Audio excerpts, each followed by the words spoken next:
Tu vois, à Lille, ils vont nous faire ça, hein, ils vont nous faire ça. Hein. Parce qu'en fait, c'est pour ça qu'à Lille, nous, on va s'inscrire sur Bandai TCG. Sur Bandai TCG, ils vont te dire avant 8h du match, il faut que ton deck soit sur l'application. C'est pas forcément, ils vont aller checker ton deck. Mais si tu te manges un check deck, ce qui t'arrive quand t'es souvent top table, tu vois, moi, ça m'est arrivé souvent top table, et ben ils vont venir, ils vont voir, ils vont dire, ok, ils jouent ça. Ils vont voir tes cartes, ils vont toutes les désleeves, ils vont regarder si elles sont bonnes, si les sleeves sont bonnes, si c'est pas corné, c'est. Ah ouais, tout, mais vraiment. Il y a un chien et tout, il vient, il renifle et tout.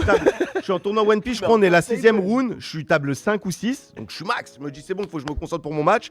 J'entends quoi? Check deck. Ouais, contrôle au faciès. Elle m'a dit quoi? Change tes pochettes. J'ai couru, je suis allé chercher des sleeves, machin, tu vois. Faut avoir des sleeves. Il faut avoir les bonnes sleeves, ouais, faut avoir des bonnes sleeves. Et après, moi, c'était à l'époque où je jouais Ice Age. Là, il y avait une Ice Age qui sortait d'un file, comme il y avait là, vous voyez le file avec la Makino et tout. Et en fait, les cartes étaient cornées naturellement.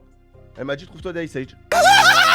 J'étais comme ça pendant le tournoi. Oh, qui a des Ice Age et tout, machin. J'étais pas bien, tu vois. C'est une dinguerie. Et en fait, voilà, ça sert à ça, un check deck. Tu connais pas encore le podcast Soul Playmate? Fonce voir les 2 premiers épisodes sur YouTube. Booster à gagner parmi les commentaires.